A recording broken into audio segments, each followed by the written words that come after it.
My journey began, I think, as a young person, again, with a lot of influence of my parents to be very involved in activities, everything from taking acting lessons to music, dance, all kinds of things that exposed me to culture as well as education. Starting this at a young age, I was always encouraged to join organizations and to really to try to make an impact in whatever I was doing. So probably as early as elementary school, I started an organization, just of my friends, and I was always the kind of person that wanted to try to get other people involved. Then going on to junior high school, I would get involved in every play, as a narrator, or get to know the counselors, the principal, the teachers. And often when you get to know the people in education that are around you, when they hear of different opportunities, they think of, oh, I know this person and what her goals are. And so that allowed me to get involved in a lot of things, citywide. Then going into high school, I was very involved in a lot of different organizations, and part of applying to college is showing that you have some interest in doing some things for the school. So I did the morning announcements at school every morning, all the way to announcements at the high school football games, to the French club, things of that nature. And in taking French and Spanish in high school, I really loved Spanish so much that I took the native speakers class. So in taking the native speakers course, I got to know many of the students who were originally from Mexico and other Latin American countries. And there was not a lot of, I guess you could say, cross-pollination of mixing of the African American students and the Hispanic students. So I decided to start a human relations club. And so that was, pretty exciting for, to start something. And it really taught me that if you dream it, you can do it. So just because something's not there doesn't mean that it can't be there. And so you can be the person to have the impetus to start whatever that thing might be.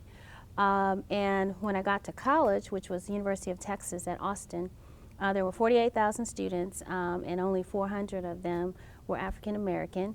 And having gone to primarily African American high school, Phyllis Wheatley High School here in Houston, I was used to being very involved, but didn't quite know how to get involved.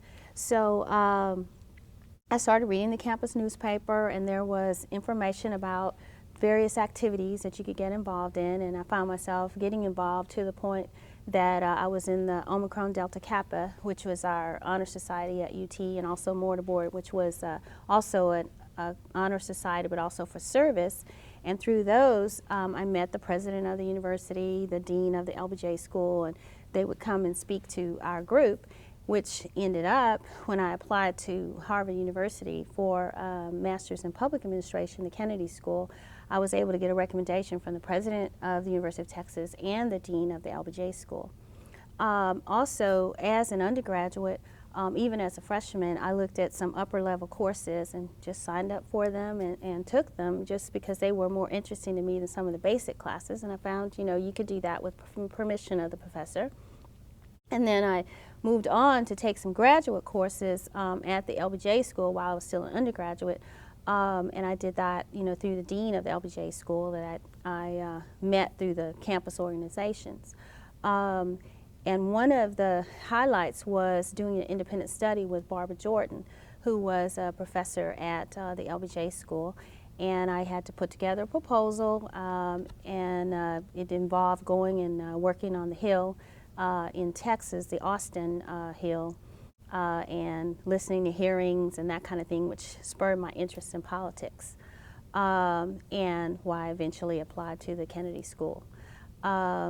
Also, in taking some of the courses at UT, I continued my interest in multiculturalism and took a Chicano politics class, and that professor, I think, really opened my eyes to a lot of things that I was not aware of. There were a lot of things, discrimination that occurred not only in the African American community, but in many ethnic communities, even separate schools for Hispanics down in South Texas, and things that people just don't know about or don't hear about. So seeing the parallels and how people of these various cultures should work together, I really learned while I was at UT. Then at UT, I also spent a lot of time going and meeting the professors whom I was taking classes with. So even if there were 500 people in the class, I always sat on the front row, got to know the professor, would go by the professor's office, and again, here come opportunities. One opportunity was to go to Northwestern University for an economics program in the summer. And when I applied for that program, I also wanted to work on the Hill for a congressman. So I just thought I'll do both. So I did the Hill for 4 weeks, and then I did the summer program for 4 weeks. So, you know, just because you have one summer internship doesn't mean you can't have more than one. And, you know, that was really exciting to work on the Hill for a congressman. And later on, I applied to work at the White House as an intern there as well. And that was, you know, very exciting too, just kind of seeing the behind the scenes. Then while I was at Harvard University, I applied for the Presidential Management Internship, and there are 200 people selected throughout the United States who get to work at any federal agency. And being from Houston, I chose NASA, so that's how I ended up in NASA. And while I was here, I left for a little while to go back to the Wharton School, University of Pennsylvania, and work on my doctorate in public policy, and I've done all but dissertation in that through a Danforth fellowship. So I think just being involved wherever you are is really important. Getting to know the counselors, the professors, that's how you find out about opportunities. And then whatever you dream, you can do. Lastly, I'll mention one other activity that I started at Kennedy School. I started a lecture series. I saw that there were some lecture series going on, and we would bring over people from all over the world, and I thought, well, why don't we do one on equality? And so we had a lecture series that spanned for 4 weeks, and it talked about everything from equality in housing to equality in the law and equality in the environment.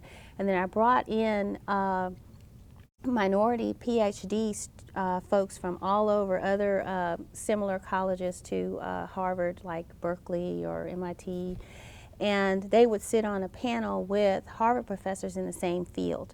So that way there was a little cross-pollination there, and they actually ended up hiring one of the professors, he was a student at the time, at the Kennedy School, which was one of the goals of my program that I put together, because there was this thought, you know, we really need to have more people of color in our faculty at the Kennedy School. And I said, oh, I have an idea, why don't we do a lecture series? So again, if you dream it, you can do it.